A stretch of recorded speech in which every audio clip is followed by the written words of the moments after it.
উপস্থিত সকলকে অভিবাদন জানিয়ে আমি একটি কথা বলছি। তোমরা জানো যে আমাদের বিভিন্ন বিষয়ে সচেতনতাটা খুব জরুরি। বিদ্যুৎ এমন একটি বিষয় যেটি আমাদের জীবনে অঙ্গাঙ্গি ভাবে জড়িত। আমাদের দিন শুরু হয় এবং শেষ হয় বিদ্যুৎ দিয়ে। তোমরা দেখবে যে তাকে কিন্তু আমরা আমাদের জীবন থেকে কোনোভাবেই মুহূর্তের জন্য আমরা আলাদা করতে পারি না। 5 মিনিটের বিদ্যুৎ চলে যাওয়া আমাদের কাছে একটা বিপদ, অসুবিধা হিসেবে দেখা দেয়। তো এরকম একটি প্রয়োজনীয় জিনিস যেটা আমাদের প্রত্যেকের কাছে অত্যন্ত মূল্যবান, সেই বিদ্যুৎ দপ্তর যারা বিদ্যুৎ আমাদেরকে যোগান দেন অনবরত ভাবে, তাদেরকে কিন্তু 24 ঘন্টা, আমরা ঘুমোই কিন্তু তারা জেগে থাকে। প্রতিনিয়ত তারা আমাদের গ্রাহকদের কথা ভেবে সুন্দরভাবে তারা কিন্তু নিরবিচ্ছিন্ন কাজ করে যান।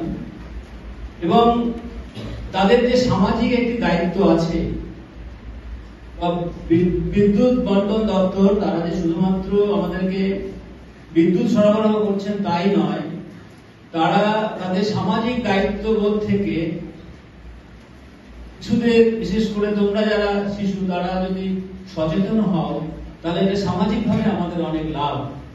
এবং সেই ধারণাটাকে বাস্তবায়িত করতে তারা আমাদের যেটা বালুরঘাট ডিভিশন, তারা আমার কাছে যেটুকু কথা হয়েছে, জেলার সমস্ত বিদ্যালয়ে পৌঁছবেন এরকম একটি পরিকল্পনা তারা করেছেন। এবং তারই অঙ্গ হিসেবে আজকে আমাদের বিদ্যালয়ে তারা এসেছেন। আমরা তাদেরকে অভিনন্দন জানাই যে তারা তাদের এই শিডিউলের মধ্যে আমাদের বিদ্যালয়কে ইনক্লুড করেছেন। এবং আমাদের বিদ্যালয়ের যারা ছাত্রছাত্রীরা তারা ভালোভাবে জানতে পারলে তারা গিয়ে তাদের এই বক্তব্য, অভিজ্ঞতা তাদের গ্রামগঞ্জে, বাড়িতে শেয়ার করবে এবং আরো মানুষ সচেতন ভাবে এই বিদ্যুৎ সম্পর্কে তারা সচেতন হবে। তোমরা দেখবে এখানে তোমাদের বিভিন্ন ক্লিপিংস দেখানো হয়েছে, বিভিন্ন ফুটেজ দেখানো হচ্ছে যে কি বিপদ আমাদের জন্য, যেটা প্রত্যেকটা জিনিসের যেমন ভালো দিক থাকে খারাপ দিকও থাকে।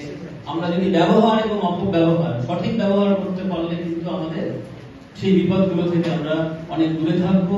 এবং তোমরা সাবধান হবে, সচেতন হবে, নিজে জানবে, অন্যদেরকে জানাবে, এই আশা আমরা করবো।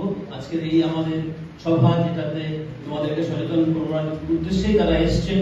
আমার প্রিয় মানুষজন তার মধ্যে আছেন, তারা এসেছেন, আমার খুব ভালো লাগছে। এবং তোমরা এই ব্যাপারে তাদের কাছ থেকে আরো বিস্তারিত জানো। আজকে বেশি কথা বলার দিন নয়, এই কামনা করছি এবং আমার শেষ করছি।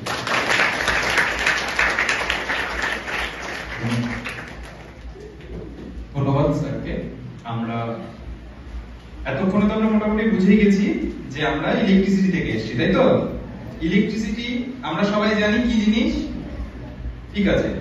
আগে আমরা একটা ছোট্ট ভিডিও যেমন দেখলাম সেটা দেখবো, তার মধ্যে দিয়ে আমরা বুঝতে পারবো যে আমরা ছাত্রদের সাথে ইলেকট্রিসিটির কি সম্পর্ক। হ্যাঁ, দেখে নি, তারপর আবার কথা হবে, ঠিক আছে?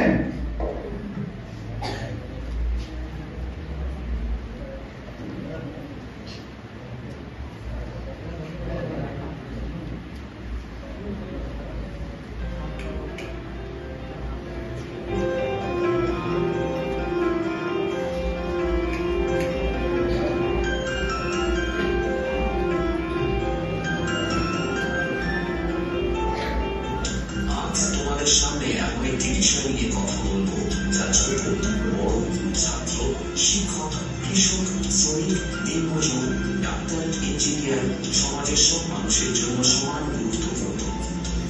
সেটা হলো বৈদ্যুতিক নিরাপত্তা। ছাত্র হিসেবে তোমরাই আমাদের সমাজের ভবিষ্যৎ। তোমাদের নেতৃত্বে ও পরিশ্রমে আমাদের দেশ, রাজ্য ও সমাজ এগিয়ে যাবে। তাই আজকের আলোচনার বিষয়টি শুধু তোমাদের নিজের জন্য নয়। তোমরা এই সচেতনতা নিজের পরিবার থেকে শুরু করে নিজের পাড়ায়, নিজের গ্রামে, সারা জেলায় ছড়িয়ে দেবে। নিজের নিরাপদ থাকবে ও সবাইকে বিদ্যুতের বিপদ থেকে মুক্ত রাখবে। বিদ্যুৎ ছাড়া আমাদের জীবন অচল। আমাদের বাড়ি, কলকারখানা, দোকানপাট, চাষের জমি, রাস্তাঘাট, যানবাহন সবকিছুই বিদ্যুতের উপর নির্ভরশীল। কিন্তু যে বিদ্যুতের অভাবে কয়েক মুহূর্তে আমরা অস্থির হয়ে উঠি, ভুলভাবে ব্যবহার করলে সেই বিদ্যুৎই হয়ে উঠতে পারে প্রাণঘাতী। তাই বিদ্যুৎ চালিত এই সমুদায় বিদ্যুতের বিপদ নিয়ে আমাদের জানা ভীষণভাবে জরুরি, যাতে আমরা নিজেরা কখনোই বৈদ্যুতিক দুর্ঘটনায় না পড়ি। কারণ বৈদ্যুতিক দুর্ঘটনা বেশিরভাগ ক্ষেত্রে মৃত্যু ঘটে। এই জন্য আমাদের অবশ্যই বিদ্যুতের সাথে খুব সাবধানে মেলামেশা করতে হবে এবং নিরাপদ থাকার জন্য কিছু সহজ নিয়ম মেনে চলতে হবে। সবার আগে বৈদ্যুতিক নিরাপত্তার মূল নীতিগুলি বোঝা অত্যন্ত জরুরি। ভেজা হাতে কখনই বৈদ্যুতিক যন্ত্রপাতি বা সুইচ স্পর্শ করবে না, কারণ বিদ্যুৎ চলাচলের জন্য জল একটি খুব ভালো পথ। তাই কোনো কিছু প্লাগ বা আনপ্লাগ করার আগে অবশ্যই দেখে নেবে তোমার হাত শুকনো আছে কিনা। অনেক কিছু প্লাগ একসাথে একই পাওয়ার সকেটে কানেকশন করবে না, এতে